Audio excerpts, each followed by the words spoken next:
الاحقاف نام آیت نمبر 21 کے فقرے اذ انذر قومہ بالاحقاف سے ماخوذ ہے۔ زمانہ نزول ایک تاریخی واقعے سے متعین ہو جاتا ہے جس کا ذکر آیات 29 سے 32 میں آیا ہے۔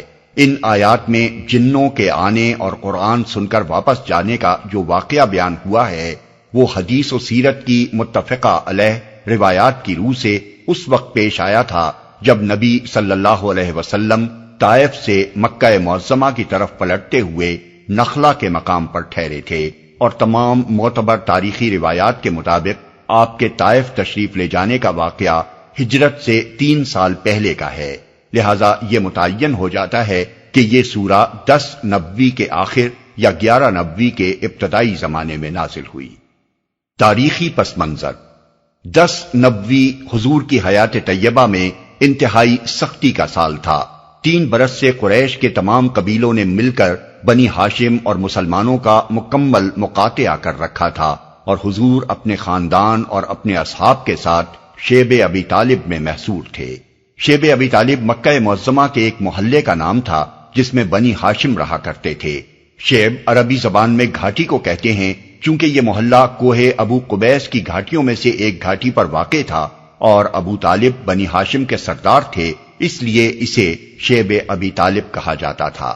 مکہ معظمہ میں جو مکان آج مقامی روایات کے مطابق نبی صلی اللہ علیہ وسلم کے مقام پیدائش کی حیثیت سے معروف ہے، اسی کے قریب یہ گھاٹی واقع تھی۔ اب اسے شیب علی یا شیب بنی ہاشم کہتے ہیں۔ قریش کے لوگوں نے ہر طرف سے اس محلے کی ناکہ بندی کر رکھی تھی جس سے گزر کر کسی قسم کی رسد اندر نہ پہنچ سکتی تھی۔ صرف حج کے زمانے میں یہ محصورین نکل کر کچھ خریداری کر سکتے تھے، مگر ابو لہب جب بھی ان میں سے کسی کو بازار کی طرف یا کسی تجارتی قافلے کی طرف جاتے دیکھتا، پکار کر تاجروں سے کہہ دیتا کہ جو چیز یہ خریدنا چاہیں اس کی قیمت اتنی زیادہ بتاؤ کہ یہ نہ خرید سکیں، پھر وہ چیز میں تم سے خرید لوں گا اور تمہارا نقصان نہ ہونے دوں گا۔ متواتر 3 سال کے اس مقاطعے نے مسلمانوں اور بنی ہاشم کی کمر توڑ کر رکھ دی تھی، اور ان پر ایسے ایسے سخت وقت گزر گئے تھے جن میں بسا اوقات گھاس اور پتے کھانے کی نوبت آ جاتی تھی۔ خدا خدا کر کے یہ محاصرہ اس سال ٹوٹا ہی تھا کہ حضور کے چچا ابو طالب جو 10 سال سے آپ کے لیے ڈھال بنے ہوئے تھے وفات پا گئے، اور اس سانحے پر بمشکل 1 مہینہ گزرا تھا کہ آپ کی رفیقہ حیات حضرت خدیجہ بھی انتقال فرما گئیں، جن کی ذات آغاز نبوت سے لے کر اس وقت تک آپ کے لیے وجہ سکون و تسلی بنی رہی تھی۔ ان پے در پے صدموں اور تکلیفوں کی وجہ سے حضور اس سال کو عام الحزن یعنی رنج و غم کا سال فرمایا کرتے تھے۔ حضرت خدیجہ اور ابو طالب کے وفات کے بعد کفار مکہ نبی صلی اللہ علیہ وسلم کے مقابلے میں اور زیادہ دلیر ہو گئے، پہلے سے زیادہ آپ کو تنگ کرنے لگے، حتیٰ کہ آپ کا گھر سے باہر نکلنا بھی مشکل ہو گیا۔ اسی زمانے کا یہ واقعہ ابن حشام نے بیان کیا ہے کہ ایک روز قریش کے اوباشوں میں سے ایک شخص نے سرے بازار آپ کے سر پر مٹی پھینک دی۔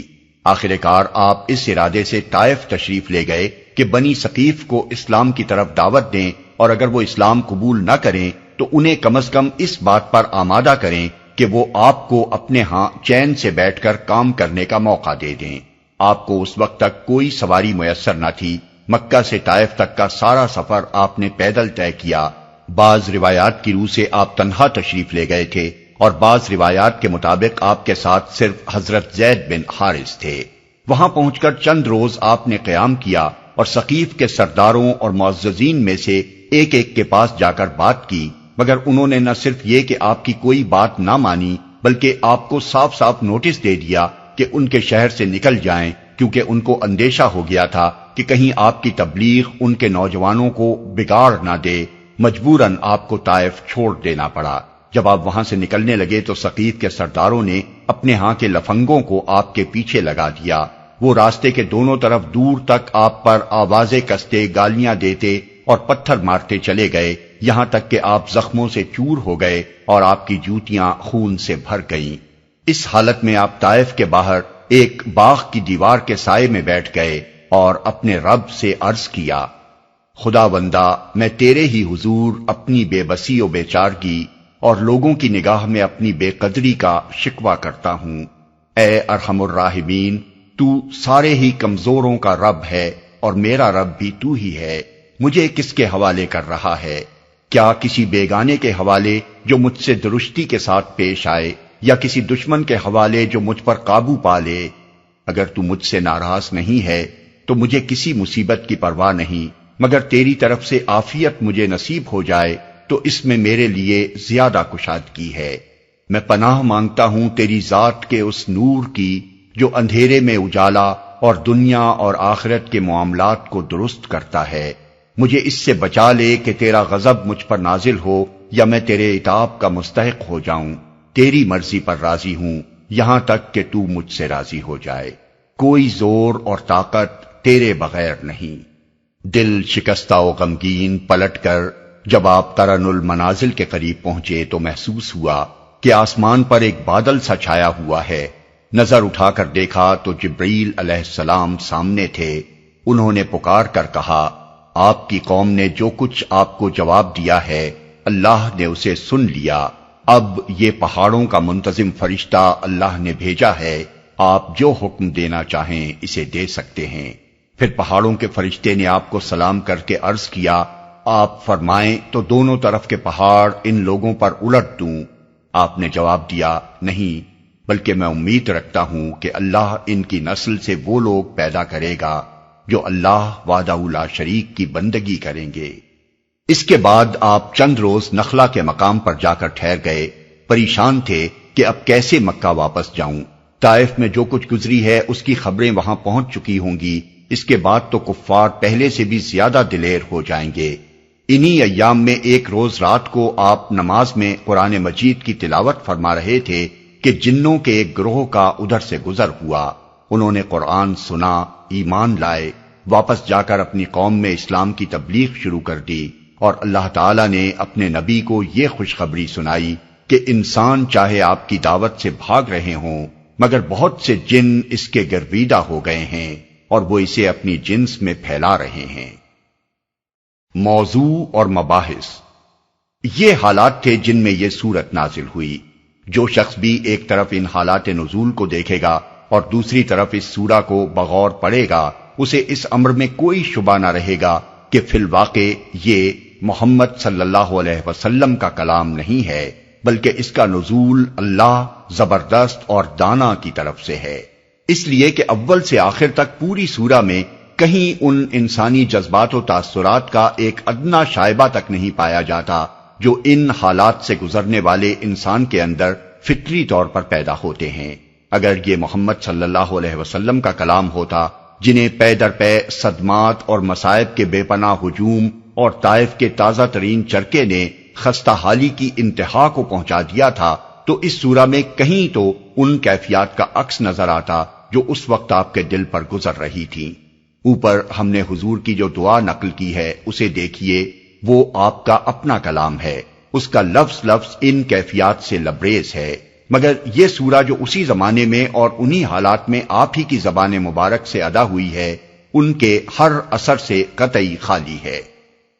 سورہ کا موضوع کفار کو ان گمراہیوں کے نتائج سے خبردار کرنا ہے جن میں وہ نہ صرف مبتلا تھے بلکہ بڑے اصرار اور غرور و استکبار کے ساتھ ان پر جمے ہوئے تھے، اور الٹا اس شخص کو ہدف ملامت بنا رہے تھے جو انہیں ان گمراہیوں سے نکالنے کے لیے کوشاں تھا۔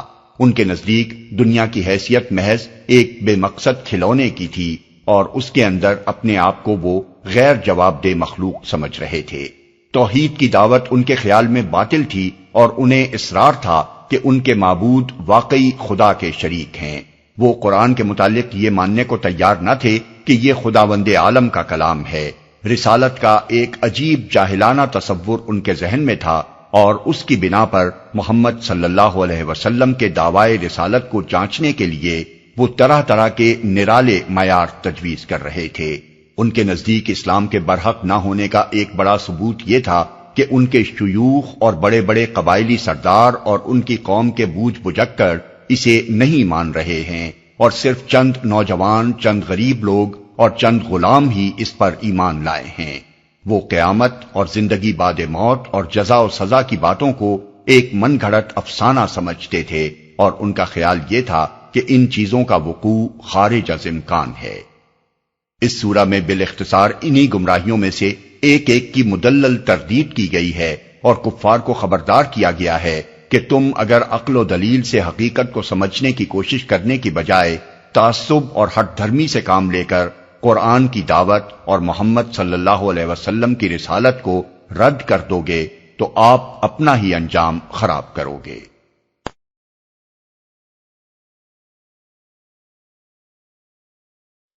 اعوذ باللہ من الشیطان الرجیم، بسم اللہ الرحمن الرحیم، حمیم، تنزیل الکتاب من اللہ العزیز الحکیم، ما خلقنا السماوات والأرض وما بينهما إلا بالحق وأجل مسمى والذين كفروا عما أنذروا معرضون۔ حامیم، اس کتاب کا نزول اللہ زبردست اور دانا کی طرف سے ہے۔ ہم نے زمین اور آسمانوں کو اور ان ساری چیزوں کو جو ان کے درمیان ہیں برحق اور ایک مدت خاص کے تعین کے ساتھ پیدا کیا ہے، مگر یہ کافر لوگ اس حقیقت سے منہ موڑے ہوئے ہیں جس سے ان کو خبردار کیا گیا ہے۔ یعنی واقعی حقیقت تو یہ ہے کہ یہ نظام کائنات ایک بے مقصد کھلونا نہیں بلکہ ایک بامقصد حکیمانہ نظام ہے، جس میں لازماً نیک و بد اور ظالم و مظلوم کا فیصلہ انصاف کے ساتھ ہونا ہے، اور کائنات کا موجودہ نظام دائمی و ابدی نہیں ہے بلکہ اس کی ایک خاص عمر مقرر ہے جس کے خاتمے پر اسے لازماً درہم برہم ہو جانا ہے، اور خدا کی عدالت کے لیے بھی ایک وقت طے شدہ ہے جس کے آنے پر وہ ضرور قائم ہونی ہے۔ لیکن جن لوگوں نے خدا کے رسول اور اس کی کتاب کو ماننے سے انکار کر دیا ہے وہ ان حقائق سے منہ موڑے ہوئے ہیں۔ انہیں اس بات کی کچھ فکر نہیں ہے کہ ایک وقت ایسا آنے والا ہے جب انہیں اپنے اعمال کی جواب دہی کرنی ہوگی۔ وہ سمجھتے ہیں کہ ان حقیقتوں سے خبردار کر کے خدا کے رسول نے ان کے ساتھ کوئی برائی کی ہے، حالانکہ یہ ان کے ساتھ بہت بڑی بھلائی ہے کہ اس نے محاسبے اور باز پرس کا وقت آنے سے پہلے ان کو نہ صرف یہ بتا دیا کہ وہ وقت آنے والا ہے بلکہ یہ بھی ساتھ ساتھ بتا دیا کہ اس وقت ان سے کن امور کی باز پرس ہوگی تاکہ وہ اس کے لیے تیاری کر سکیں۔ آگے کی تقریر سمجھنے کے لیے یہ بات نگاہ میں رہنی چاہیے کہ انسان کی سب سے بڑی بنیادی غلطی وہ ہے جو وہ خدا کے متعلق اپنے عقیدے کے تعین میں کرتا ہے۔ اس معاملے میں سہل انگاری سے کام لے کر کسی گہرے اور سنجیدہ فکر و تحقیق کے بغیر ایک سرسری یا سنا سنایا عقیدہ بنا لینا ایسی عظیم حماقت ہے جو دنیا کی زندگی میں انسان کے پورے رویے کو اور ابدالآباد تک کے لیے اس کے انجام کو خراب کر کے رکھ دیتی ہے۔ لیکن جس وجہ سے آدمی اس خطرناک سیل انگاری میں مبتلا ہو جاتا ہے وہ یہ ہے کہ وہ اپنے آپ کو غیر ذمہ دار اور غیر جواب دہ سمجھ لیتا ہے، اور اس غلط فہمی میں پڑ جاتا ہے کہ خدا کے بارے میں جو عقیدہ بھی میں اختیار کر لوں اس سے کچھ فرق نہیں پڑتا، کیونکہ یا تو مرنے کے بعد سرے سے کوئی زندگی نہیں ہے جس میں مجھے کسی باز پرس سے سابقہ پیش آئے، یا اگر ایسی کوئی زندگی ہو اور وہاں باز پرس بھی ہو تو جن ہستیوں کا دامن میں نے تھام رکھا ہے وہ مجھے انجام بد سے بچا لیں گی۔ یہی احساس ذمہ داری کا فقدان آدمی کو مذہبی عقیدے کے انتخاب میں غیر سنجیدہ بنا دیتا ہے، اور اسی بنا پر وہ بڑی بے فکری کے ساتھ دہریت سے لے کر شرک کی انتہائی نامعقول صورتوں تک طرح طرح کے لاؤ عقیدے خود گھڑتا ہے یا دوسروں کے گھڑے ہوئے عقیدے قبول کر لیتا ہے۔ قل ارأيتم ما تدعون من دون الله أروني ماذا خلقوا من الأرض أم لهم شرك في السماوات ائتوني بكتاب من قبل هذا أو أثارة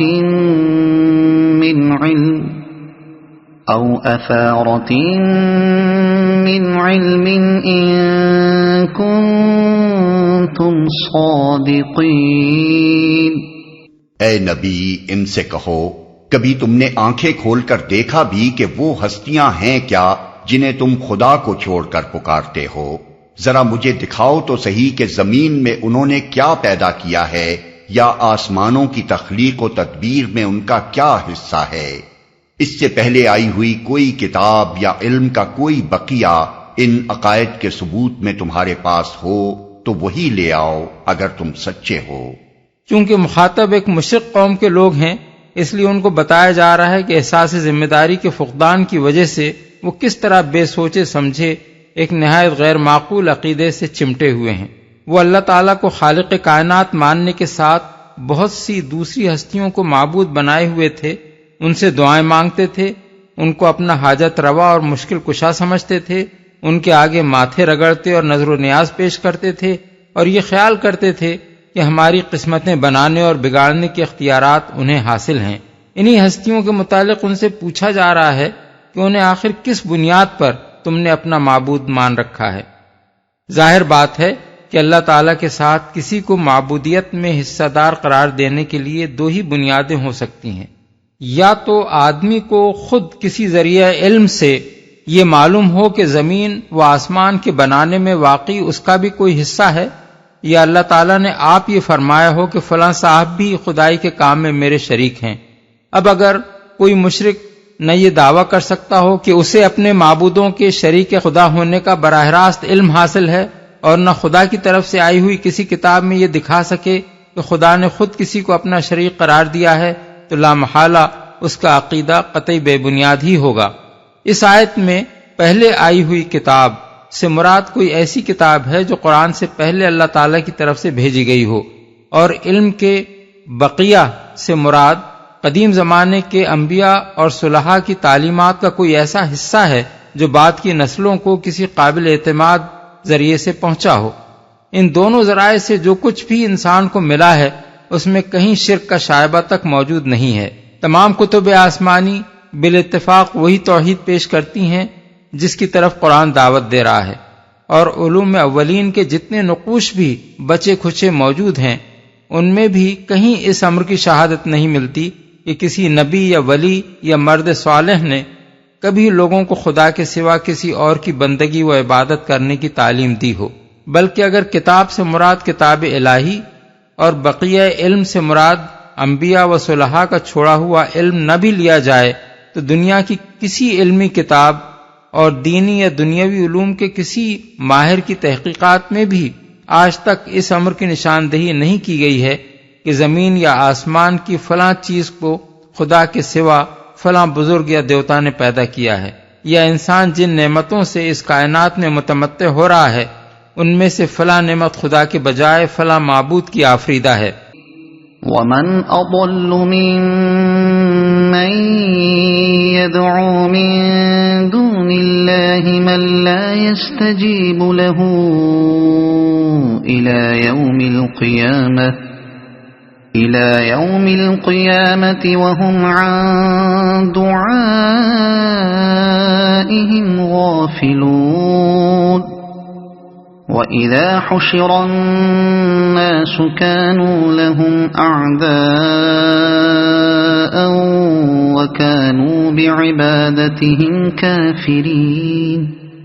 آخر اس شخص سے بہکا ہوا انسان اور کون ہوگا جو اللہ کو چھوڑ کر ان کو پکارے جو قیامت تک اسے جواب نہیں دے سکتے، بلکہ اس سے بھی بے خبر ہیں کہ پکارنے والے ان کو پکار رہے ہیں، اور جب تمام انسان جمع کیے جائیں گے اس وقت وہ اپنے پکارنے والوں کے دشمن اور ان کی عبادت کے منکر ہوں گے، اسے جواب نہیں دے سکتے۔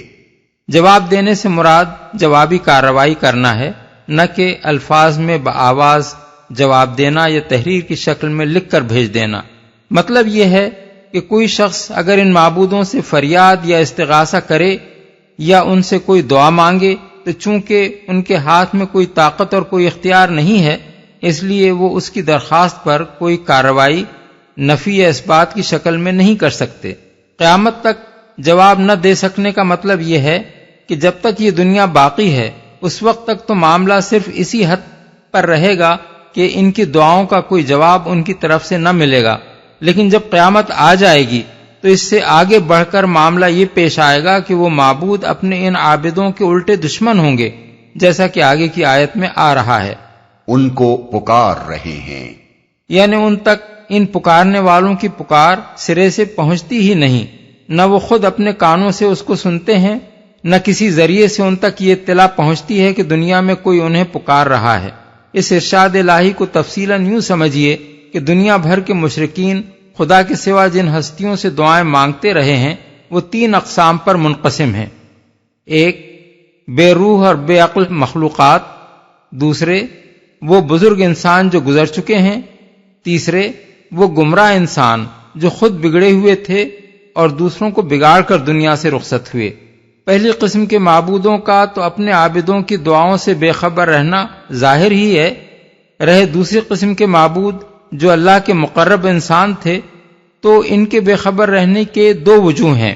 ایک یہ کہ وہ اللہ کے ہاں اس عالم میں ہیں جہاں انسانی آوازیں براہ راست ان تک نہیں پہنچتی، دوسرے یہ کہ اللہ اور اس کے فرشتے بھی ان تک یہ اطلاع نہیں پہنچاتے کہ جن لوگوں کو آپ ساری عمر اللہ سے دعا مانگنا سکھاتے رہے تھے وہ اب الٹی آپ سے دعائیں مانگ رہے ہیں، اس لیے کہ اس اطلاع سے بڑھ کر ان کو صدمہ پہنچانے والی کوئی چیز نہیں ہو سکتی، اور اللہ اپنے ان نیک بندوں کی ارواح کو اذیت دینا ہرگز پسند نہیں کرتا۔ اس کے بعد تیسری قسم کے معبودوں کے معاملے پر غور کیجئے تو معلوم ہوگا کہ ان کے بے خبر رہنے کے بھی 2 ہی وجوہ ہیں۔ ایک یہ کہ وہ ملزموں کی حیثیت سے اللہ کے ہاں حوالات میں بند ہیں جہاں دنیا کی کوئی آواز انہیں نہیں پہنچتی، دوسرے یہ کہ اللہ تعالیٰ اور اس کے فرشتے بھی انہیں یہ اطلاع نہیں پہنچاتے کہ تمہارا مشن دنیا میں خوب کامیاب ہو رہا ہے اور لوگ تمہارے پیچھے تمہیں معبود بنائے بیٹھے ہیں، اس لیے کہ یہ خبریں ان کے لیے مسرت کی موجب ہوں گی اور خدا ان ظالموں کو ہرگز خوش نہیں کرنا چاہتا۔ اس سلسلے میں یہ بات بھی سمجھ لینی چاہیے کہ اللہ تعالیٰ اپنے نیک بندوں کو دنیا والوں کے سلام اور ان کی دعائے رحمت پہنچا دیتا ہے، کیونکہ یہ چیزیں ان کے لیے فرحت کی موجب ہیں، اور اسی طرح وہ مجرموں کو دنیا والوں کی لعنت اور پھٹکار اور زجر و توبیخ سے مطلع فرما دیتا ہے، جیسے جنگ بدر میں مارے جانے والے کفار کو ایک حدیث کے مطابق نبی صلی اللہ علیہ وسلم کی توبیخ سنوا دی گئی، کیونکہ یہ ان کے لیے اذیت کی موجب ہے۔ لیکن کوئی ایسی بات جو صالحین کے لیے رنج کی موجب یا مجرمین کے لیے فرحت کی موجب ہو وہ ان تک نہیں پہنچائی جاتی۔ اس تشریح سے سماع موتا کے مسئلے کی حقیقت بخوبی واضح ہو جاتی ہے۔ عبادت کے منکر ہوں گے، یعنی وہ صاف صاف کہہ دیں گے کہ نہ ہم نے ان سے کبھی یہ کہا تھا کہ تم ہماری عبادت کرنا، اور نہ ہمیں یہ خبر کہ یہ لوگ ہماری عبادت کرتے تھے۔ اپنی اس گمراہی کے یہ خود ذمہ دار ہیں، اس کا خمیازہ انہی کو بھگتنا چاہیے، ہمارا اس گناہ میں کوئی حصہ نہیں ہے۔ وَإِذَا تُتْلَى عَلَيْهِمْ آيَاتُنَا بَيِّنَاتٍ قَالَ الَّذِينَ كَفَرُوا لِلْحَقِّ لَمَّا جَاءَهُمْ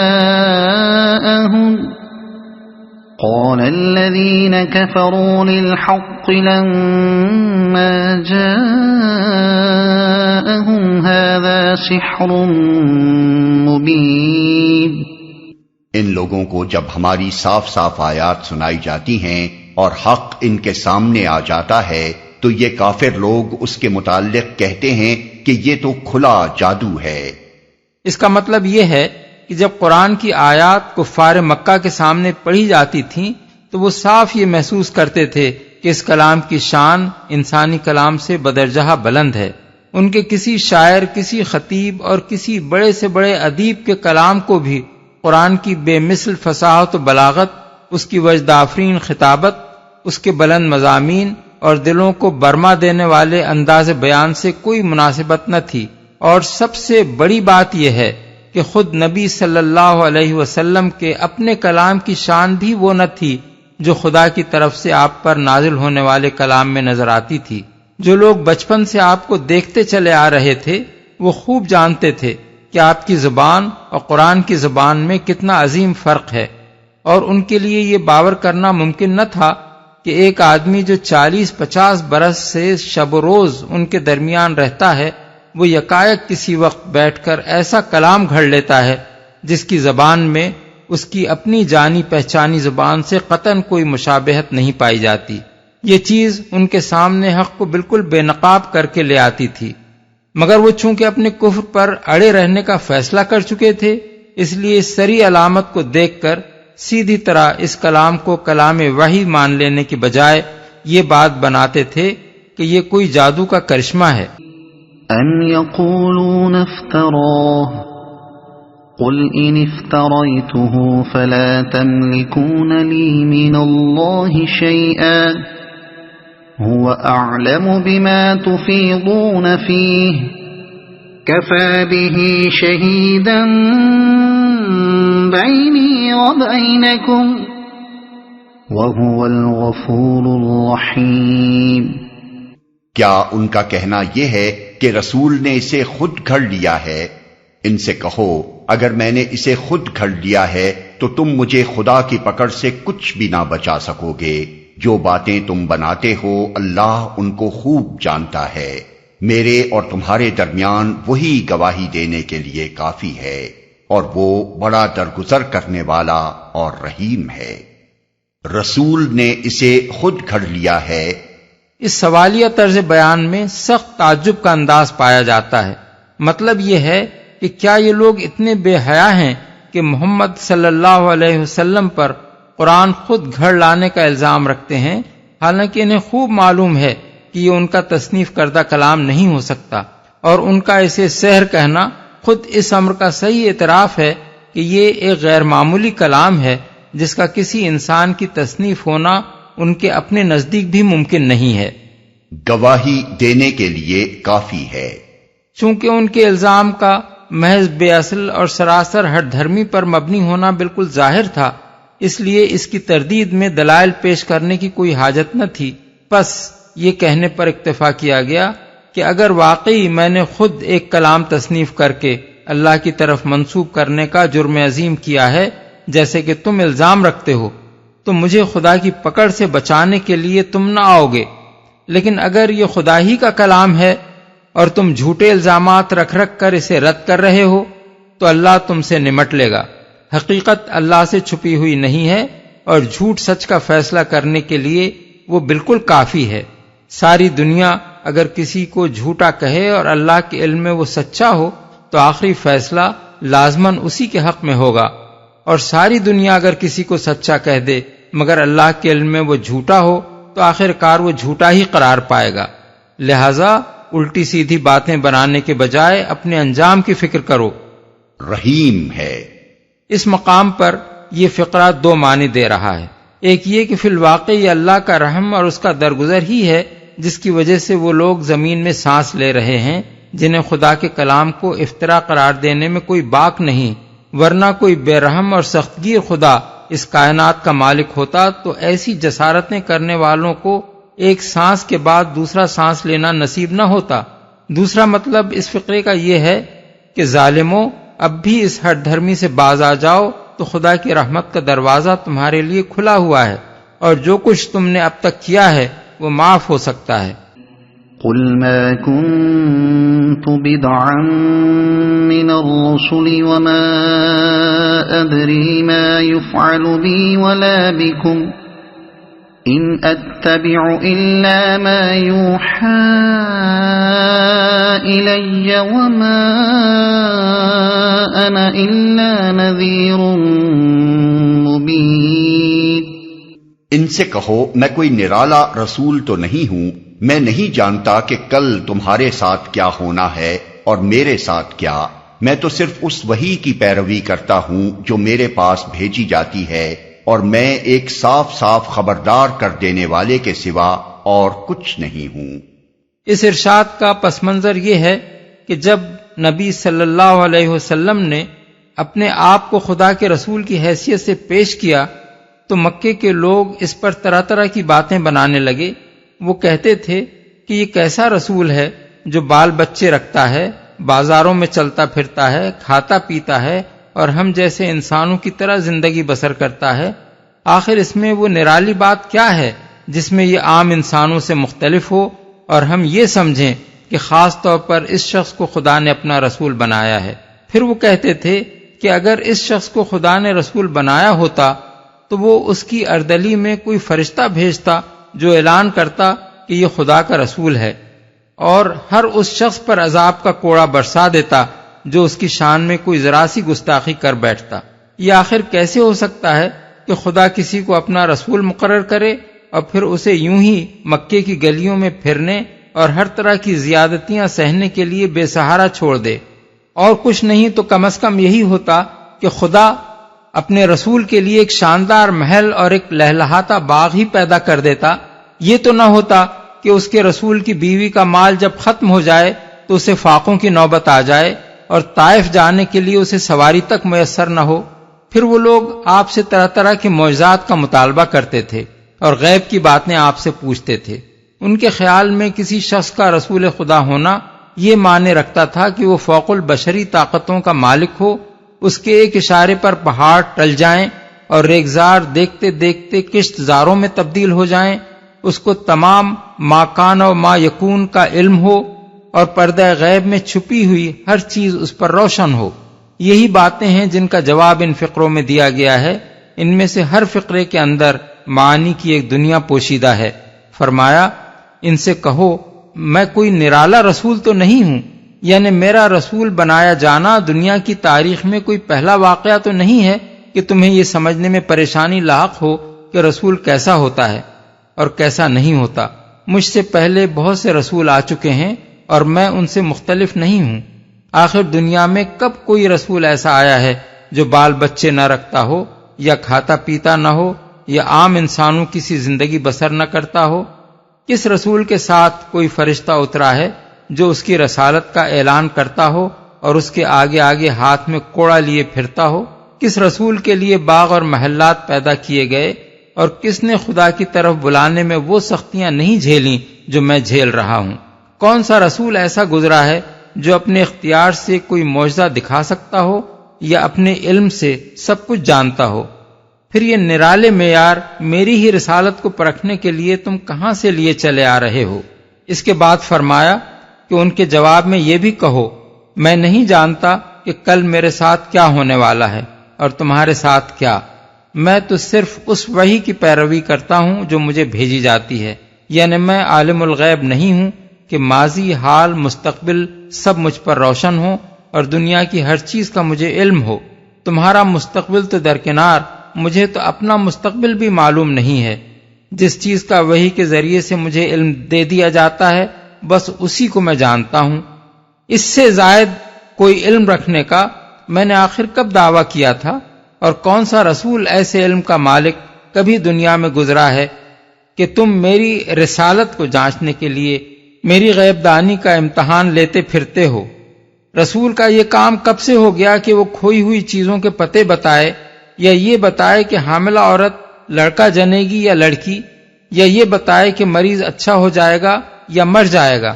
آخر میں فرمایا کہ ان سے کہہ دو میں ایک صاف صاف خبردار کر دینے والے کے سوا اور کچھ نہیں ہوں، یعنی میں خدائی اختیارات کا مالک نہیں ہوں کہ وہ عجیب و غریب معجزے تمہیں دکھاؤں جن کے مطالبے تم مجھ سے آئے دن کرتے رہتے ہو۔ مجھے جس کام کے لیے بھیجا گیا ہے وہ تو صرف یہ ہے کہ لوگوں کے سامنے راہ راست پیش کر دوں، اور جو لوگ اسے قبول نہ کریں انہیں برے انجام سے خبردار کر دوں۔ قل أرأيتم إن كان من عند الله وكفرتم به وشهد شاهد من بني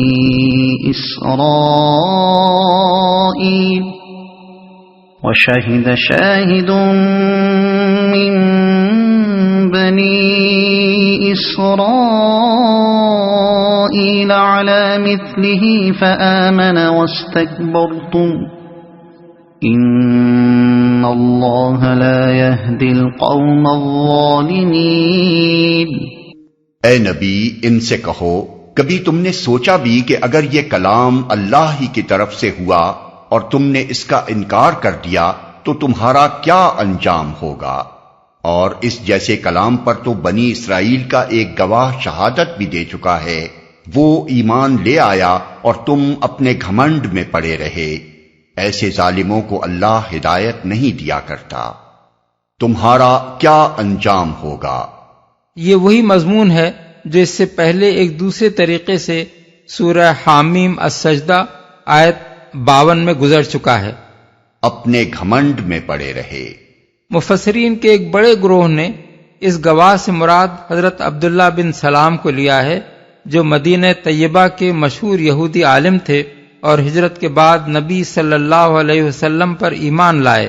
یہ واقعہ چونکہ مدینے میں پیش آیا تھا، اس لیے ان مفسرین کا قول یہ ہے کہ یہ آیت مدنی ہے۔ اس تفسیر کی بنیاد حضرت سعد بن ابی وقاص کا یہ بیان ہے کہ یہ آیت حضرت عبداللہ بن سلام کے بارے میں نازل ہوئی تھی، بخاری، مسلم، نسائی، ابن جریر، اور اسی بنا پر ابن عباس، مجاہد، قتادہ، ضحاک، ابن سیرین، حسن بصری، ابن زید اور عوف بن مالک الاشجعی جیسے متعدد اکابر مفسرین نے اس تفسیر کو قبول کیا ہے، مگر دوسری طرف اکرمہ اور شعبی اور مسروق کہتے ہیں کہ یہ آیت عبداللہ بن سلام رضی اللہ عنہ کے بارے میں نہیں ہو سکتی، کیونکہ یہ پوری صورت مکی ہے۔ ابن جریر طبری نے بھی اسی قول کو ترجیح دی ہے، اور ان کا کہنا یہ ہے کہ اوپر سے سارا سلسلہ کلام مشرکین مکہ کو مخاطب کرتے ہوئے چلا آ رہا ہے، اور آگے بھی سارا خطاب انہی سے ہے۔ اس سیاق و سباق میں یکایک مدینے میں نازل ہونے والی ایک آیت کا آ جانا قابل تصور نہیں ہے۔ بعد کے جن مفسرین نے اس دوسرے قول کو قبول کیا ہے، وہ حضرت سعد بن ابی وقاص کی روایت کو رد نہیں کرتے، بلکہ ان کا خیال یہ ہے کہ یہ آیت چونکہ حضرت عبداللہ بن سلام کی ایمان لانے پر بھی چسپاں ہوتی ہے، اس لیے حضرت سعد نے قدماء کی عادت کے مطابق یہ فرما دیا کہ یہ ان کے بارے میں نازل ہوئی۔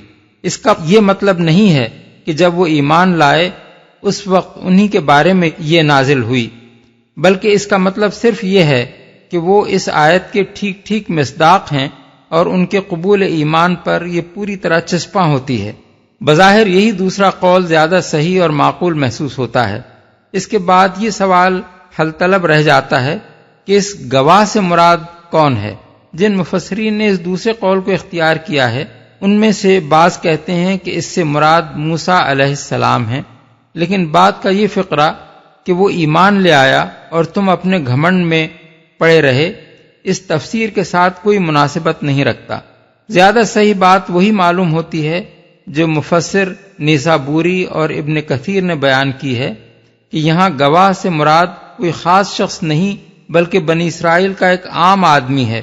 ارشاد الہی کا مدعا یہ ہے، قرآن مجید جو تعلیم تمہارے سامنے پیش کر رہا ہے یہ کوئی انوکھی چیز بھی نہیں ہے جو دنیا میں پہلی مرتبہ تمہارے ہی سامنے پیش کی گئی ہو، اور تم یہ عذر کر سکو کہ ہم یہ نرالی باتیں کیسے مان لیں جو نوع انسانی کے سامنے کبھی آئی ہی نہیں تھیں۔ اس سے پہلے یہی تعلیمات اسی طرح وحی کے ذریعے سے بنی اسرائیل کے سامنے تورات اور دوسری کتب آسمانی کی شکل میں آ چکی ہیں، اور ان کا ایک عام آدمی ان کو مان چکا ہے اور یہ بھی تسلیم کر چکا ہے کہ اللہ کی وحی ان تعلیمات کے نزول کا ذریعہ ہے۔ اس لیے تم لوگ یہ دعویٰ نہیں کر سکتے کہ وحی اور یہ تعلیمات ناقابل فہم چیزیں ہیں۔ اصل بات صرف یہ ہے کہ تمہارا غرور و تکبر اور بے بنیاد گھمنڈ ایمان لانے میں مانع ہے۔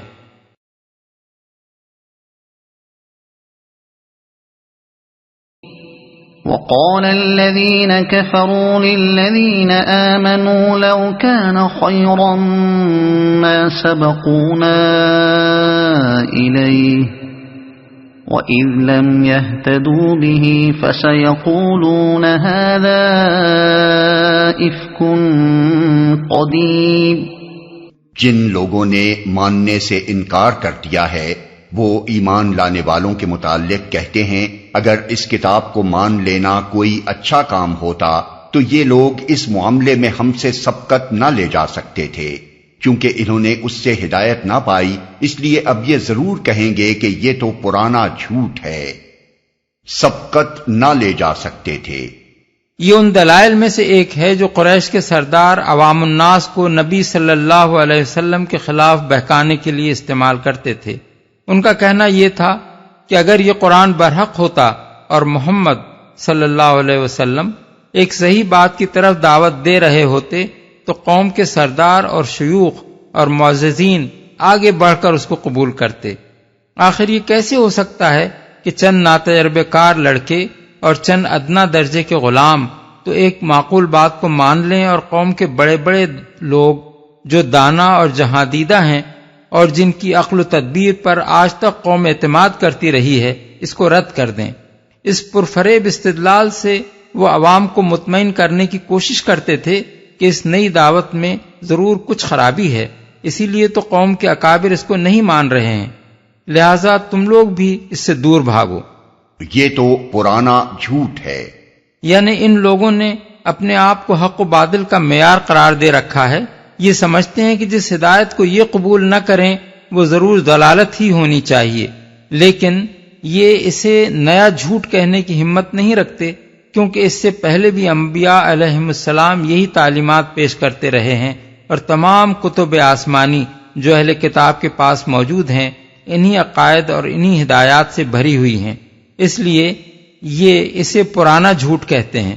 گویا ان کے نزدیک وہ سب لوگ بھی دانائی سے محروم تھے جو ہزاروں برس سے ان حقائق کو پیش کرتے اور مانتے چلے آ رہے ہیں، اور تمام دانائی صرف ان کے حصے میں آ گئی ہے۔ وَمِن قَبْلِهِ كِتَابُ مُوسَىٰ إِمَامًا وَرَحْمَةً وَهَٰذَا كِتَابٌ مُصَدِّقٌ لِّسَانًا عَرَبِيًّا لِّيُنذِرَ الَّذِينَ ظَلَمُوا وَبُشْرَىٰ لِلْمُحْسِنِينَ۔ حالانکہ اس سے پہلے موسیٰ کی کتاب رہنما اور رحمت بن کر آ چکی ہے، اور یہ کتاب اس کی تصدیق کرنے والی زبان عربی میں آئی ہے تاکہ ظالموں کو متنبع کر دے اور نیک روش اختیار کرنے والوں کو بشارت دے دے۔ متنبع کر دے یعنی ان لوگوں کو انجام بد سے خبردار کر دے جو اللہ سے کفر اور غیر اللہ کی بندگی کر کے اپنے اوپر اور حق و صداقت پر ظلم کر رہے ہیں، اور اپنی اس گمراہی کی وجہ سے اخلاق اور اعمال کی ان برائیوں میں مبتلا ہیں جن سے انسانی معاشرہ طرح طرح کے مظالم اور بے انصافیوں سے بھر گیا ہے۔ ان الذين قالوا ربنا الله ثم استقاموا فلا خوف عليهم ولا هم يحزنون اولئك اصحاب الجنة خالدين فيها جزاء بما كانوا يعملون۔ یقیناً جن لوگوں نے کہہ دیا کہ اللہ ہی ہمارا رب ہے پھر اس پر جم گئے، ان کے لیے نہ کوئی خوف ہے اور نہ وہ غمگین ہوں گے، ایسے سب لوگ جنت میں جانے والے ہیں جہاں وہ ہمیشہ رہیں گے اپنے ان اعمال کے بدلے جو وہ دنیا میں کرتے رہے ہیں۔ وَوَصَّيْنَا الْإِنسَانَ بِوَالِدَيْهِ إِحْسَانًا حَمَلَتْهُ أُمُّهُ كُرْهًا وَوَضَعَتْهُ كُرْهًا وَحَمْلُهُ وَفِصَالُهُ 30 شهرا حتى إذا بلغ أشده وبلغ 40 سنة قال رب أوزعني أن أشكر نعمتك التي أنعمت علي وعلى والدي وأن أعمل صالحا ترضاه وأصلح لي في ذريتي إني تبت إليك وإني من المسلمين۔ ہم نے انسان کو ہدایت کی کہ وہ اپنے والدین کے ساتھ نیک برتاؤ کرے۔ اس کی ماں نے مشقت اٹھا کر اسے پیٹ میں رکھا اور مشقت اٹھا کر ہی اس کو جنا، اور اس کے حمل اور دودھ چھڑانے میں 30 مہینے لگ گئے، یہاں تک کہ وہ اپنی پوری طاقت کو پہنچا اور 40 سال کا ہو گیا تو اس نے کہا اے میرے رب، مجھے توفیق دے کہ میں تیری ان نعمتوں کا شکر ادا کروں جو تو نے مجھے اور میرے والدین کو عطا فرمائیں، اور ایسا نیک عمل کروں جس سے تو راضی ہو، اور میری اولاد کو بھی نیک بنا کر مجھے سکھ دے۔ میں تیرے حضور توبہ کرتا ہوں اور تابع فرمان مسلم بندوں میں سے ہوں۔ 30 مہینے لگ گئے۔ یہ آیت اس امر کی طرف اشارہ کرتی ہے کہ اگرچہ اولاد کو ماں اور باپ دونوں ہی کی خدمت کرنی چاہیے، لیکن ماں کا حق اپنی اہمیت میں اس بنا پر زیادہ ہے کہ وہ اولاد کے لیے زیادہ تکلیفیں اٹھاتی ہے۔ یہی بات اس حدیث سے معلوم ہوتی ہے جو تھوڑے سے لفظی اختلاف کے ساتھ بخاری، مسلم، ابو داؤد، ترمذی، ابن ماجہ، مسند احمد اور امام بخاری کی ادب المفرد میں وارد ہوئی ہے کہ ایک صاحب نے حضور سے پوچھا، کس کا حق خدمت مجھ پر زیادہ ہے؟ فرمایا تیری ماں کا۔ انہوں نے پوچھا اس کے بعد کون؟ فرمایا تیری ماں۔ انہوں نے پوچھا اس کے بعد کون؟ فرمایا تیری ماں۔ انہوں نے پوچھا اس کے بعد کون؟ فرمایا تیرا باپ۔ حضور کا یہ ارشاد ٹھیک ٹھیک اس آیت کی ترجمانی ہے، کیونکہ اس میں بھی ماں کے تہرے حق کی طرف اشارہ کیا گیا ہے۔ ایک، اس کی ماں نے اسے مشقت اٹھا کر پیٹ میں رکھا۔ 2، مشقت اٹھا کر ہی اس کو جنا۔ 3، اور اس کے حمل اور دودھ چھڑانے میں 30 مہینے لگ گئے۔ اس آیت اور سورہ لقمان کی آیت 14 اور سورہ بقرہ کی آیت 233 سے ایک اور قانونی نقطہ بھی نکلتا ہے، جس کی نشاندہی ایک مقدمے میں حضرت علی اور حضرت ابن عباس نے کی اور حضرت عثمان نے اسی کی بنا پر اپنا فیصلہ بدل دیا۔ قصہ یہ ہے کہ حضرت عثمان رضی اللہ عنہ کے عہد خلافت میں ایک شخص نے قبیلہ جوہینہ کی ایک عورت سے نکاح کیا اور شادی کے 6 ہی مہینے بعد اس کے ہاں صحیح و سالم بچہ پیدا ہو گیا۔ اس شخص نے حضرت عثمان کے سامنے لا کر یہ معاملہ پیش کر دیا۔ آپ نے اس عورت کو زانیہ قرار دے کر حکم دیا کہ اسے رجم کر دیا جائے۔ حضرت علی نے یہ قصہ سنا تو فوراً حضرت عثمان کے پاس پہنچے اور کہا، یہ آپ نے کیا فیصلہ کر دیا؟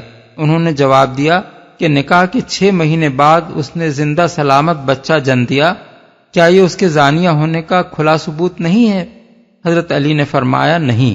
پھر انہوں نے قرآن مجید کی مذکورہ بالا تینوں آیتیں ترتیب کے ساتھ پڑھیں۔ سورہ بقرہ میں اللہ تعالیٰ کا ارشاد ہے کہ مائیں اپنے بچوں کو پورے 2 سال دودھ پلائیں، اس باپ کے لیے جو رضاعت کی پوری مدت تک دودھ پلوانا چاہے۔ سورہ لقمان میں فرمایا اور 2 سال اس کا دودھ چھوٹنے میں لگے، اور سورہ احقاف میں فرمایا اس کے حمل اور اس کا دودھ چھڑانے میں 30 مہینے لگے۔ اب اگر 30 مہینوں میں سے رضاعت کے 2 سال نکال دیے جائیں تو حمل کے 6 مہینے رہ جاتے ہیں۔ اس سے معلوم ہوا کہ حمل کی کم سے کم مدت جس میں زندہ سلامت بچہ پیدا ہو سکتا ہے 6 مہینے ہے۔ لہذا جس عورت نے نکاح کے 6 مہینے بعد بچہ جنا ہو اسے زانیہ قرار نہیں دیا جا سکتا۔ حضرت علی کا یہ استدلال سن کر حضرت عثمان نے فرمایا، اس بات کی طرف میرا ذہن بالکل نہ گیا تھا۔ پھر آپ نے عورت کو واپس بلوایا اور اپنا فیصلہ بدل دیا۔ ایک روایت میں ہے کہ حضرت علی کے استدلال کی تائید حضرت ابن عباس نے بھی کی اور اس کے بعد حضرت عثمان نے اپنے فیصلے سے رجوع فرما لیا۔ ابن جریر، احکام القرآن للجساس، ابن کثیر۔ ان تینوں آیات کو ملا کر پڑھنے سے جو قانونی احکام نکلتے ہیں وہ یہ ہیں: 1، جو عورت نکاح کے بعد 6 مہینے سے کم مدت میں صحیح و سالم بچہ جنے، یعنی وہ اسقاط نہ ہو بلکہ وضع حمل ہو، وہ زانیہ قرار پائے گی اور اس کے بچے کا نسب اس کے شوہر سے ثابت نہ ہوگا۔ 2، جو عورت نکاح کے 6 مہینے بعد یا اس سے زیادہ مدت میں زندہ سلامت بچہ جنے، اس پر زنا کا الزام محض اس ولادت کی بنیاد پر نہیں لگایا جا سکتا، نہ اس کے شوہر کو اس پر تہمت لگانے کا حق دیا جا سکتا ہے، اور نہ اس کا شوہر بچے کے نسب سے انکار کر سکتا ہے۔ بچہ لازماً اسی کا مانا جائے گا اور عورت کو سزا نہ دی جائے گی۔ 3، رضاعت کی زیادہ سے زیادہ مدت 2 سال ہے۔ اس عمر کے بعد اگر کسی بچے نے کسی عورت کا دودھ پیا ہو تو وہ اس کی رضائی ماں قرار نہیں پائے گی اور نہ وہ احکام رضاعت اس پر مترتب ہوں گے جو سورہ نساء آیت 23 میں بیان ہوئے ہیں۔ اس معاملے میں امام ابو حنیفہ نے برسبیل احتیاط 2 سال کے بجائے 2.5 سال کی مدت تجویز کی ہے تاکہ حرمت رضاعت جیسے نازک مسئلے میں خطا کر جانے کا احتمال باقی نہ رہے۔ اس مقام پر یہ جان لینا فائدے سے خالی نہ ہوگا کہ جدید ترین طبی تحقیقات کی روح سے ماں کے پیٹ میں ایک بچے کو کم از کم 28 ہفتے درکار ہوتے ہیں جن میں وہ نشو نما پا کر زندہ ولادت کے قابل ہو سکتا ہے۔ یہ مدت 6.5 مہینے سے کچھ زیادہ بنتی ہے۔ اسلامی قانون میں نصف مہینے کے قریب مزید رعایت دی گئی ہے، کیونکہ ایک عورت کا زانیہ قرار پانا اور ایک بچے کا نسب سے محروم ہو جانا بڑا سخت معاملہ ہے، اور اس کی نزاکت یہ تقاضا کرتی ہے کہ ماں اور بچے دونوں کو اس کے قانونی نتائج سے بچانے کے لیے زیادہ سے زیادہ گنجائش دی جائے۔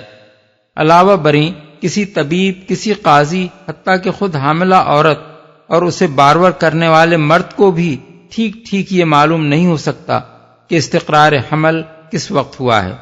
یہ بات بھی اس امر کی متقاضی ہے کہ حمل کی کم سے کم قانونی مدت کے تعین میں چند روز کی مزید گنجائش رکھی جائے، جس سے تو راضی ہو، یعنی مجھے ایسے نیک عمل کی توفیق دے جو اپنی ظاہری صورت میں بھی ٹھیک تیرے قانون کے مطابق ہو اور حقیقت میں بھی تیرے ہاں مقبول ہونے کے لائق ہو۔ ایک عمل اگر دنیا والوں کے نزدیک بڑا اچھا ہو مگر خدا کے قانون کی پیروی اس میں نہ کی گئی ہو تو دنیا کے لوگ چاہے اس پر کتنی ہی داد دیں، خدا کے ہاں وہ کسی داد کا مستحق نہیں ہو سکتا۔ دوسری طرف ایک عمل ٹھیک شریعت کے مطابق ہوتا ہے اور بظاہر اس کی شکل میں کوئی کسر نہیں ہوتی، مگر نیت کی خرابی، ریا، خود پسندی، فخر و غرور اور دنیا طلبی اس کو اندر سے کھوکھلا کر دیتی ہے اور وہ بھی اس قابل نہیں رہتا کہ اللہ کے ہاں مقبول ہو۔ أولئك الذين نتقبل عنهم أحسن ما عملوا ونتجاوز عن سيئاتهم في أصحاب الجنة وعد الصدق الذي كانوا يوعدون۔ اس طرح کے لوگوں سے ہم ان کے بہترین اعمال کو قبول کرتے ہیں اور ان کی برائیوں سے درگزر کر جاتے ہیں۔ یہ جنتی لوگوں میں شامل ہوں گے اس سچے وعدے کے مطابق جو ان سے کیا جاتا رہا ہے، درگزر کر جاتے ہیں۔ یعنی دنیا میں انہوں نے جو بہتر سے بہتر عمل کیا ہے، آخرت میں ان کا درجہ اسی کے لحاظ سے مقرر کیا جائے گا اور ان کی لغزشوں، کمزوریوں اور خطاؤں پر گرفت نہیں کی جائے گی۔ یہ بالکل ایسا ہی ہے جیسے ایک کریم النفس اور قدر شناس آقا اپنے خدمت گزار اور وفادار ملازم کی قدر اس کی چھوٹی چھوٹی خدمات کے لحاظ سے نہیں بلکہ اس کی کسی ایسی خدمت کے لحاظ سے کرتا ہے جس میں اس نے کوئی بڑا کارنامہ انجام دیا ہو یا جانثاری و وفا شعری کا کمال کر دکھایا ہو، اور ایسے خادم کے ساتھ وہ یہ معاملہ نہیں کیا کرتا کہ اس کی ذرا سی کوتاہیوں پر گرفت کر کے اس کی ساری خدمات پر پانی پھیر دے۔ والذي قال لوالديه أف لكما أتعدانني أن أخرج وقد خلت القرون من قبلي وهما يستغيثان الله ويلك آمن إن وعد الله حق فيقول ما هذا إلا أساطير الأولين۔ اور جس شخص نے اپنے والدین سے کہا اف تنگ کر دیا تم نے، کیا تم مجھے یہ خوف دلاتے ہو کہ میں مرنے کے بعد پھر قبر سے نکالا جاؤں گا، حالانکہ مجھ سے پہلے بہت سی نسلیں گزر چکی ہیں، ان میں سے تو کوئی اٹھ کر نہ آیا۔ ماں اور باپ اللہ کی دہائی دے کر کہتے ہیں ارے بد نصیب مان جا، اللہ کا وعدہ سچا ہے، مگر وہ کہتا ہے یہ سب اگلے وقتوں کی فرسودہ کہانیاں ہیں۔ أولئك الذين حق عليهم القول في قد خلت من قبلهم من الجن والإنس إنهم كانوا خاسرين. یہ وہ لوگ ہیں جن پر عذاب کا فیصلہ چسپاں ہو چکا ہے. ان سے پہلے جنوں اور انسانوں کے جو ٹولے اسی قماش کے ہو گزرے ہیں انہی میں یہ بھی جا شامل ہوں گے. بے شک یہ گھاٹے میں رہ جانے والے لوگ ہیں. یہاں دو طرح کے کردار آمنے سامنے رکھ کر گویا سامعین کے سامنے یہ خاموش سوال رکھ دیا گیا ہے کہ بتاؤ ان دونوں میں سے کون سا کردار بہتر ہے. اس وقت یہ دونوں ہی کردار معاشرے میں عملاً موجود تھے اور لوگوں کے لیے جاننا کچھ بھی مشکل نہ تھا کہ پہلی قسم کا کردار کہاں پایا جاتا ہے اور دوسری قسم کا کہاں. یہ جواب ہے سرداران قریش کے اس قول کا کہ اگر اس کتاب کو مان لینا کوئی اچھا کام ہوتا تو یہ چند نوجوان اور چند غلام اس معاملے میں ہم سے بازی نہ لے جا سکتے تھے. اس جواب کے آئینے میں ہر شخص خود دیکھ سکتا تھا کہ ماننے والوں کا کردار کیا ہے اور نہ ماننے والوں کا کیا. وَلِكُلٍّ دَرَجَاتٌ مِّمَّا عَمِلُوا وَلِيُوَفِّيَهُمْ أَعْمَالَهُمْ وَهُمْ لَا يُظْلَمُونَ. دونوں گروہوں میں سے ہر ایک کے درجے ان کے اعمال کے لحاظ سے ہیں تاکہ اللہ ان کے کیے کا پورا پورا بدلہ ان کو دے. ان پر ظلم ہرگز نہ کیا جائے گا. یعنی نہ اچھے لوگوں کی نیکیاں اور قربانیاں ضائع ہوں گی نہ برے لوگوں کو ان کی واقعی برائی سے بڑھ کر سزا دی جائے گی. نیک آدمی اگر اپنے اجر سے محروم رہ جائے یا اپنے حقیقی استحقاق سے کم اجر پائے تو یہ بھی ظلم ہے، اور برا آدمی اپنے کیے کی سزا نہ پائے یا جتنا کچھ قصور اس نے کیا ہے اس سے زیادہ سزا پا جائے تو یہ بھی ظلم ہے. وَيَوْمَ يُعْرَضُ الَّذِينَ كَفَرُوا عَلَى النَّارِ أَذْهَبْتُمْ طَيِّبَاتِكُمْ فِي حَيَاتِكُمُ الدُّنْيَا وَاسْتَمْتَعْتُمْ بِهَا فَالْيَوْمَ تُجْزَوْنَ عَذَابَ الْهُونِ بِمَا كُنتُمْ تَسْتَكْبِرُونَ فِي الْأَرْضِ بِغَيْرِ الْحَقِّ وَبِمَا كُنتُمْ تَفْسُقُونَ. پھر جب یہ کافر آگ کے سامنے لا کھڑے کیے جائیں گے تو ان سے کہا جائے گا تم اپنے حصے کی نعمتیں اپنی دنیا کی زندگی میں ختم کر چکے اور ان کا لطف تم نے اٹھا لیا. اب جو تکبر تم زمین میں کسی حق کے بغیر کرتے رہے اور جو نافرمانیاں تم نے کی ان کی پاداش میں آج تم کو ذلت کا عذاب دیا جائے گا. ذلت کا عذاب اس تکبر کی مناسبت سے ہے جو انہوں نے کیا. وہ اپنے آپ کو بڑی چیز سمجھتے تھے. ان کا خیال یہ تھا کہ رسول پر ایمان لا کر غریب اور فقیر مومنوں کے گروہ میں شامل ہو جانا ان کی شان سے گری ہوئی بات ہے. وہ اس غم میں مبتلا تھے کہ جس چیز کو چند غلاموں اور بے نوا انسانوں نے مانا ہے اسے ہم جیسے بڑے لوگ مان لیں گے تو ہماری عزت کو بٹا لگ جائے گا. اس لیے اللہ تعالیٰ ان کو آخرت میں ذلیل و خوار کرے گا اور ان کے غرور کو خاک میں ملا کر رکھ دے گا.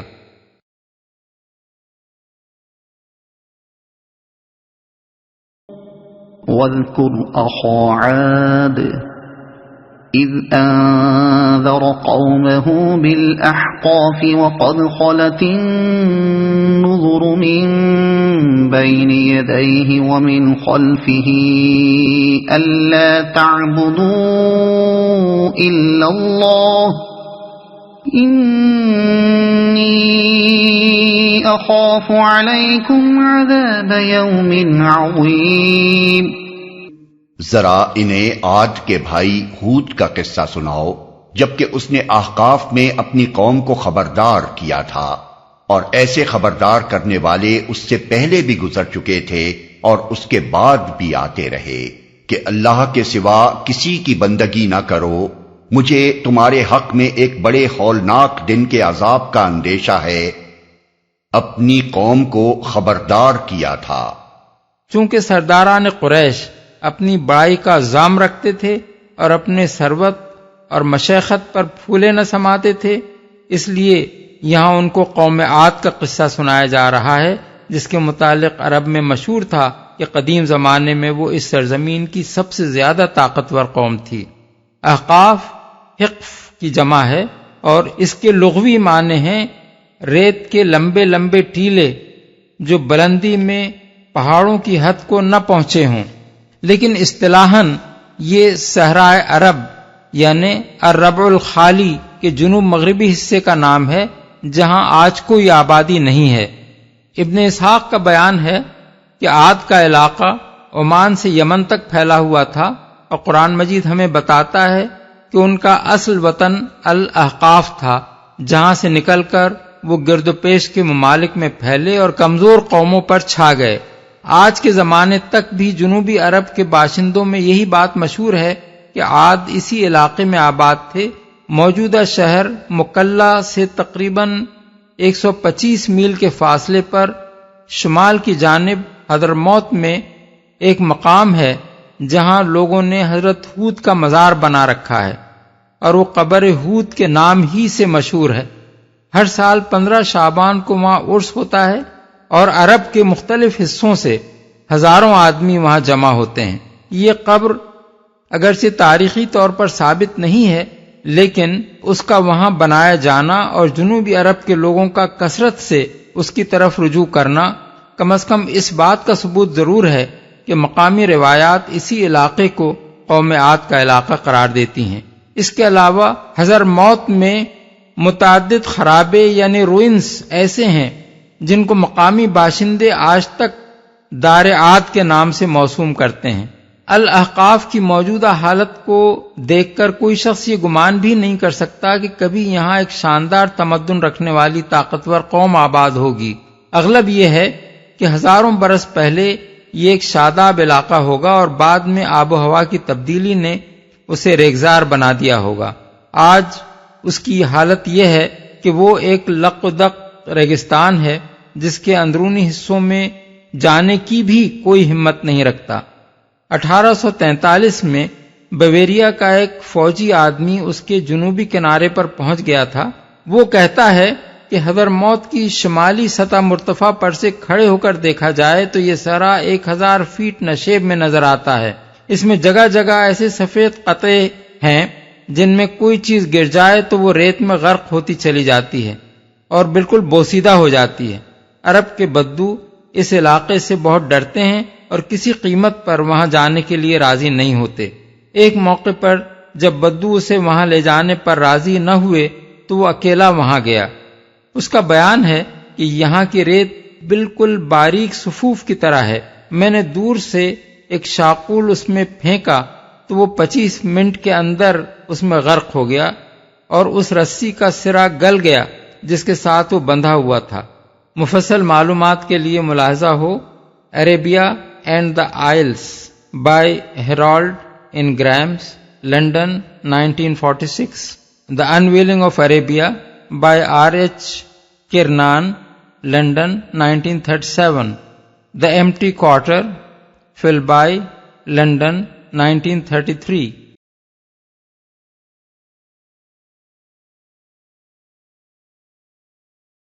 قالوا أجئتنا لتأفكنا عن آلهتنا فأتنا بما تعدنا إن كنت من الصادقين قال إنما العلم عند الله وأبلغكم ما أرسلت به ولكني أراكم قوما تجهلون۔ انہوں نے کہا کیا تو اس لیے آیا ہے کہ ہمیں بہکا کر ہمارے معبودوں سے برگشتہ کر دے؟ اچھا تو لے آ اپنا وہ عذاب جس سے تو ہمیں ڈراتا ہے اگر واقعی تو سچا ہے۔ اس نے کہا اس کا علم تو اللہ کو ہے، میں صرف وہ پیغام تمہیں پہنچا رہا ہوں جسے دے کر مجھے بھیجا گیا ہے، مگر میں دیکھ رہا ہوں کہ تم لوگ جہالت برت رہے ہو۔ اس کا علم تو اللہ کو ہے، یعنی یہ بات اللہ ہی جانتا ہے کہ تم پر عذاب کب آئے گا۔ اس کا فیصلہ کرنا میرا کام نہیں ہے کہ تم پر کب عذاب نازل کیا جائے اور کب تک تمہیں مہلت دی جائے۔ جہالت برت رہے ہو یعنی تم اپنی نادانی سے میری اس تنبیہ کو مذاق سمجھ رہے ہو اور کھیل کے طور پر عذاب کا مطالبہ کیے جاتے ہو، تمہیں اندازہ نہیں ہے کہ خدا کا عذاب کیا چیز ہوتا ہے اور تمہاری حرکات کی وجہ سے وہ کس قدر تمہارے قریب آ چکا ہے۔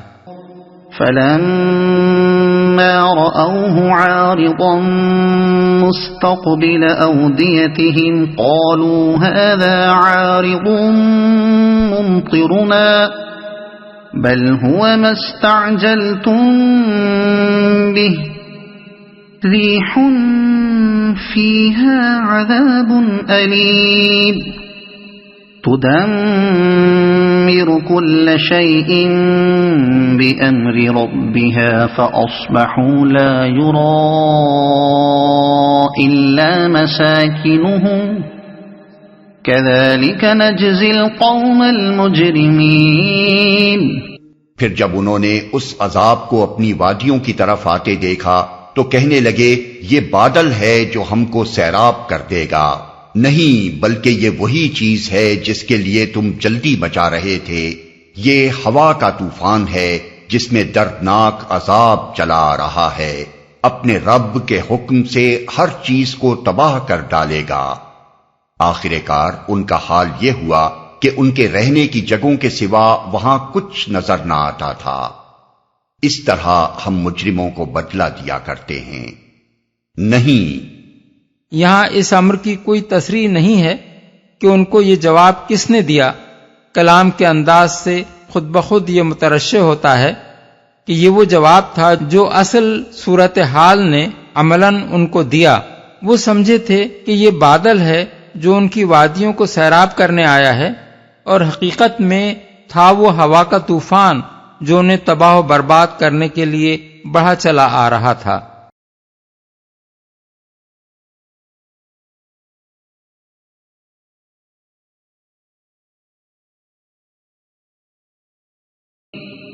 وَلَقَدْ مَكَّنَّاهُمْ فِي مَاءٍ مَكَّنَّاكُمْ فِيهِ وَجَعَلْنَا لَهُمْ سَمْعًا وَأَبْصَارًا وَأَفْئِدَةً فَمَا أَغْنَى عَنْهُمْ سَمْعُهُمْ وَلَا أَبْصَارُهُمْ وَلَا أَفْئِدَتُهُمْ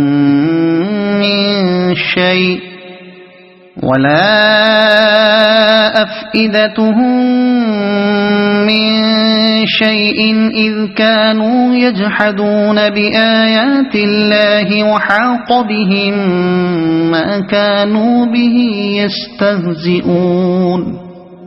ان کو ہم نے وہ کچھ دیا تھا جو تم لوگوں کو نہیں دیا ہے، ان کو ہم نے کان، آنکھیں اور دل سب کچھ دے رکھے تھے، مگر نہ وہ کان ان کے کسی کام آئے، نہ آنکھیں، نہ دل، کیونکہ وہ اللہ کی آیات کا انکار کرتے تھے، اور اسی چیز کے پھیر میں وہ آ گئے جس کا وہ مذاق اڑاتے تھے، جو تم لوگوں کو نہیں دیا ہے۔ یعنی مال، دولت، طاقت، اقتدار، کسی چیز میں بھی تمہارا اور ان کا کوئی مقابلہ نہیں ہے۔ تمہارا دائرہ اقتدار تو شہر مکہ کے حدود سے باہر کہیں بھی نہیں، اور وہ زمین کے ایک بڑے حصے پر چھائے ہوئے تھے۔ اللہ کی آیات کا انکار کرتے تھے۔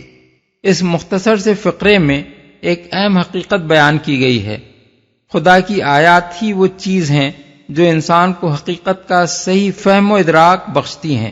یہ فہم و ادراک انسان کو حاصل ہو تو وہ آنکھوں سے ٹھیک دیکھتا ہے، کانوں سے ٹھیک سنتا ہے، اور دل و دماغ سے ٹھیک سوچتا اور صحیح فیصلے کرتا ہے۔ لیکن جب وہ آیات الہی کو ماننے سے انکار کر دیتا ہے تو آنکھیں رکھتے ہوئے بھی اسے نگاہ حق شناس نصیب نہیں ہوتی، کان رکھتے ہوئے بھی وہ ہر کلمہ نصیحت کے لیے بہرا ہوتا ہے، اور دل و دماغ کی جو نعمتیں خدا نے اسے دی ہیں ان سے الٹی سوچتا اور ایک سے ایک غلط نتیجہ کرتا چلا جاتا ہے، یہاں تک کہ اس کی ساری قوتیں خود اس کی اپنی ہی تباہی میں صرف ہونے لگتی ہیں۔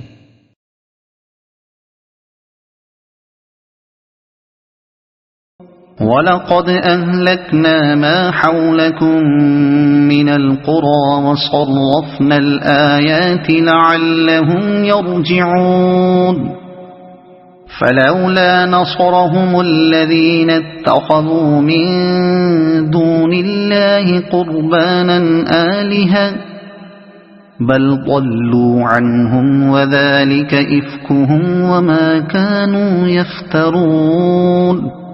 تمہارے گرد و پیش کے علاقوں میں بہت سی بستیوں کو ہم ہلاک کر چکے ہیں۔ ہم نے اپنی آیات بھیج کر بار بار طرح طرح سے ان کو سمجھایا، شاید کہ وہ باز آ جائیں۔ پھر کیوں نہ ان ہستیوں نے ان کی مدد کی جنہیں اللہ کو چھوڑ کر انہوں نے تقرب اللہ کا ذریعہ سمجھتے ہوئے معبود بنا لیا تھا، بلکہ وہ تو ان سے کھوئے گئے، اور یہ تھا ان کے جھوٹ اور ان بناوٹی عقیدوں کا انجام جو انہوں نے گھڑ رکھے تھے۔ معبود بنا لیا تھا، یعنی ان ہستیوں کے ساتھ عقیدت کی ابتدا تو انہوں نے اس خیال سے کی تھی کہ یہ خدا کے مقبول بندے ہیں، ان کے وسیلے سے خدا کے ہاں ہماری رسائی ہوگی، مگر بڑھتے بڑھتے انہوں نے خود انہی ہستیوں کو معبود بنا لیا، انہی کو مدد کے لیے پکارنے لگے، انہی سے دعائیں مانگنے لگے، اور انہی کے متعلق یہ سمجھ لیا یہ صاحب تصرف ہیں، ہماری فریاد رسی و مشکل کشائی یہی کریں گے۔ اس گمراہی سے ان کو نکالنے کے لیے اللہ تعالیٰ نے اپنی آیات اپنے رسولوں کے ذریعے سے بھیج کر طرح طرح سے ان کو سمجھانے کی کوشش کی، مگر وہ اپنے ان جھوٹے خداؤں کی بندگی پر اڑے رہے اور اصرار کیے چلے گئے کہ ہم اللہ کے بجائے انہی کا دامن تھامے رہیں گے۔ اب بتاؤ ان مشرک قوموں پر جب ان کی گمراہی کی وجہ سے اللہ کا عذاب آیا تو ان کے وہ فریاد رس اور مشکل کشا معبود کہاں مر رہے تھے؟ کیوں نہ اس برے وقت میں وہ ان کی دستگیری کو آئے۔ وَإِذْ صَرَفْنَا إِلَيْكَ نَفَرًا مِنَ الْجِنِّ يَسْتَمِعُونَ الْقُرْآنَ فَلَمَّا حَضَرُوهُ قَالُوا أَنصِتُوا فَلَمَّا قُضِيَ وَلَّوْا إِلَى قَوْمِهِم مُنذِرِينَ۔ اور وہ واقعہ بھی قابل ذکر ہے جب ہم جنوں کے ایک گروہ کو تمہاری طرف لے آئے تھے تاکہ قرآن سنیں۔ جب وہ اس جگہ پہنچے جہاں تم قرآن پڑھ رہے تھے تو انہوں نے آپس میں کہا خاموش ہو جاؤ۔ پھر جب وہ پڑھا جا چکا تو وہ خبردار کرنے والے بن کر اپنی قوم کی طرف پلٹے تاکہ قرآن سنیں۔ اس آیت کی تفسیر میں جو روایات حضرت عبداللہ بن مسعود، حضرت زبیر، حضرت عبداللہ بن عباس اور حضرات حسن بصری، سعید بن جبیر، زر بن حبیش، مجاہد، اکرمہ اور دوسرے بزرگوں سے منقول ہیں، وہ سب اس بات پر متفق ہیں کہ جنوں کی پہلی حاضری کا یہ واقعہ جس کا اس آیت میں ذکر ہے بطن نخلہ میں پیش آیا تھا، اور ابن اسحاق، ابو نعیم اصفہانی اور واقدی کا بیان ہے کہ یہ اس وقت کا واقعہ ہے جب نبی صلی اللہ علیہ وسلم طائف سے مایوس ہو کر مکہ معظمہ کی طرف واپس ہوئے تھے۔ راستے میں آپ نے نخلہ میں قیام کیا، وہاں عشاء یا فجر یا تہجد کی نماز میں آپ قرآن کی تلاوت فرما رہے تھے کہ جنوں کے ایک گروہ کا ادھر سے گزر ہوا اور وہ آپ کی قرأت سننے کے لیے ٹھہر گیا۔ اس کے ساتھ تمام روایات اس بات پر بھی متفق ہیں کہ اس موقع پر جن حضور کے سامنے نہیں آئے تھے، نہ آپ نے ان کی آمد کو محسوس فرمایا تھا، بلکہ بعد میں اللہ تعالیٰ نے وحی کے ذریعے سے آپ کو ان کے آنے اور قرآن سننے کی خبر دی۔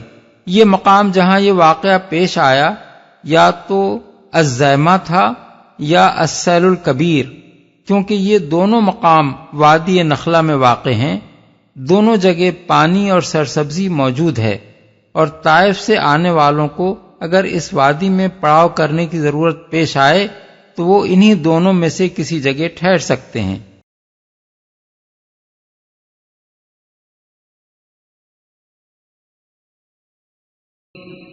قالوا يا قومنا إنا سمعنا كتابا أنزل من بعد موسى مصدقا لما بين يديه مصدقا لما بين يديه يهدي إلى الحق وإلى طريق مستقيم۔ انہوں نے جا کر کہا، اے ہماری قوم کے لوگو، ہم نے ایک کتاب سنی ہے جو موسیٰ کے بعد نازل کی گئی ہے، تصدیق کرنے والی ہے اپنے سے پہلے آئی ہوئی کتابوں کی، رہنمائی کرتی ہے حق اور راہ راست کی طرف۔ اس سے معلوم ہوا کہ یہ جن پہلے سے حضرت موسیٰ اور کتب آسمانی پر ایمان لائے ہوئے تھے۔ قرآن سننے کے بعد انہوں نے محسوس کیا کہ یہ وہی تعلیم ہے جو پچھلے انبیاء دیتے چلے آ رہے ہیں، اس لیے وہ اس کتاب اور اس کے لانے والے رسول صلی اللہ علیہ وسلم پر بھی ایمان لے آئے۔ یا قومنا اجیبوا داعی اللہ وآمنوا به یغفر لکم من ذنوبکم ویجرکم من عذاب علیم۔ اے ہماری قوم کے لوگو، اللہ کی طرف بلانے والے کی دعوت قبول کر لو اور اس پر ایمان لے آؤ، اللہ تمہارے گناہوں سے درگزر فرمائے گا اور تمہیں عذاب علیم سے بچا دے گا۔ معتبر روایات سے معلوم ہوتا ہے کہ اس کے بعد جنوں کے پے در پے وفود نبی صلی اللہ علیہ وسلم کے پاس حاضر ہونے لگے اور آپ سے ان کی روح در روح ملاقاتیں ہوتی رہیں۔ اس بارے میں جو روایات کتب حدیث میں منقول ہوئی ہیں ان کو جمع کرنے سے معلوم ہوتا ہے کہ ہجرت سے پہلے مکہ معظمہ میں کم از کم 6 وفد آئے تھے۔ ان میں سے ایک وفد کے متعلق حضرت عبداللہ بن مسعود فرماتے ہیں کہ ایک روز رسول اللہ صلی اللہ علیہ وسلم مکے میں رات بھر غائب رہے۔ ہم لوگ سخت پریشان تھے کہ کہیں آپ پر کوئی حملہ نہ کر دیا گیا ہو۔ صبح سویرے ہم نے آپ کو ہرا کی طرف سے آتے ہوئے دیکھا۔ پوچھنے پر آپ نے بتایا کہ ایک جن مجھے بلانے آیا تھا، میں نے اس کے ساتھ آ کر یہاں جنوں کے گروہ کو قرآن سنایا۔ مسلم، مسند احمد، ترمذی، ابو داؤد۔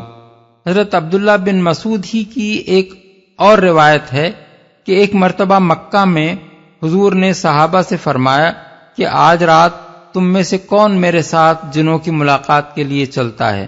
میں آپ کے ساتھ چلنے کے لیے تیار ہو گیا۔ مکہ کے بالائی حصے میں ایک جگہ حضور نے لکیر کھینچ کر مجھ سے فرمایا کہ اس سے آگے نہ بڑھنا۔ پھر آپ آگے تشریف لے گئے اور کھڑے ہو کر قرآن پڑھنا شروع کیا۔ میں نے دیکھا کہ بہت سے اشخاص ہیں جنہوں نے آپ کو گھیر رکھا ہے اور وہ میرے اور آپ کے درمیان حائل ہیں۔ ابن جریر، بیہقی، دلائل النبوہ، ابو نعیم اصفہانی، دلائل النبوہ۔ ایک اور موقع پر بھی رات کے وقت حضرت عبداللہ بن مسعود نبی صلی اللہ علیہ وسلم کے ساتھ تھے اور مکہ معظمہ میں حجون کے مقام پر جنوں کے ایک مقدمے کا آپ نے فیصلہ فرمایا۔ اس کے سالہ سال بعد ابن مسعود رضی اللہ عنہ نے کوفہ میں جاٹوں کے گروہ کو دیکھ کر کہا کہ حجون کے مقام پر جنوں کے جس گروہ کو میں نے دیکھا تھا وہ ان لوگوں سے بہت مشابہ تھا۔ ابن جریر۔ وَمَن لَّا يُجِبْ دَاعِيَ اللَّهِ فَلَيْسَ بِمُعْجِزٍ فِي الْأَرْضِ وَلَيْسَ لَهُ مِن دُونِهِ أَوْلِيَاءُ أُولَٰئِكَ فِي ضَلَالٍ مُّبِينٍ۔ اور جو کوئی اللہ کے داعی کی بات نہ مانے وہ نہ زمین میں خود کوئی بلبوتا رکھتا ہے کہ اللہ کو زج کر دے، اور نہ اس کے کوئی ایسے حامی اور سرپرست ہیں کہ اللہ سے اس کو بچا لیں۔ ایسے لوگ کھلی گمراہی میں پڑے ہوئے ہیں۔ اور جو کوئی ہو سکتا ہے کہ یہ فقرہ بھی جنوں ہی کے قول کا حصہ ہو، اور یہ بھی ہو سکتا ہے کہ یہ ان کے قول پر اللہ تعالی کی طرف سے اضافہ ہو۔ فہوائے کلام سے دوسری بات زیادہ قرین قیاس محسوس ہوتی ہے۔ اولم يروا ان اللہ الذي خلق السماوات والارض ولم يعي بخلقهن بقادر على ان يحيي الموتى بلى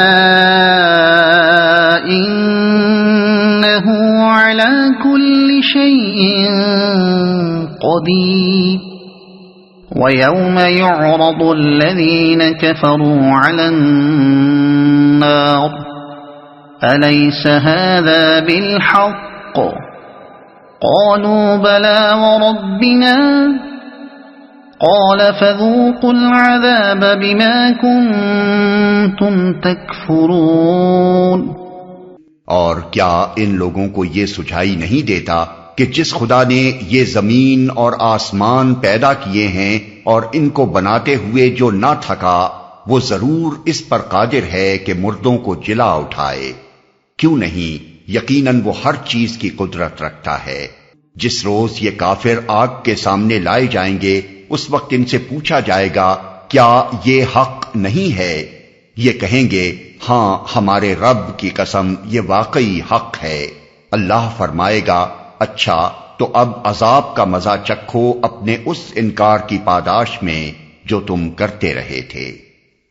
فاصبر كما صبر أولو العزم من الرسل ولا تستعجل لهم كأنهم يوم يرون ما يوعدون لم يلبثوا إلا ساعة من نهار بلاغ فهل يهلك إلا القوم الفاسقون۔ بس اے نبی صبر کرو جس طرح اولو العزم رسولوں نے صبر کیا ہے، اور ان کے معاملے میں جلدی نہ کرو۔ جس روز یہ لوگ اس چیز کو دیکھ لیں گے جس کا انہیں خوف دلایا جا رہا ہے، تو انہیں یوں معلوم ہوگا کہ جیسے دنیا میں دن کی ایک گھڑی بھر سے زیادہ نہیں رہے تھے۔ بات پہنچا دی گئی، اب کیا نافرمان لوگوں کے سوا اور کوئی ہلاک ہوگا؟ ان کے معاملے میں جلدی نہ کرو۔ یعنی جس طرح تمہارے پیشرو انبیاء اپنی قوم کی بے رخی، مخالفت، مزاحمت اور طرح طرح کی ایذا رسانیوں کا مقابلہ سالہ سال تک مسلسل صبر اور انتھک جدوجہد کے ساتھ کرتے رہے، اسی طرح تم بھی کرو، اور یہ خیال دل میں نہ لاؤ کہ یا تو یہ لوگ جلدی سے ایمان لے آئیں یا پھر اللہ تعالیٰ ان پر عذاب نازل کر دے۔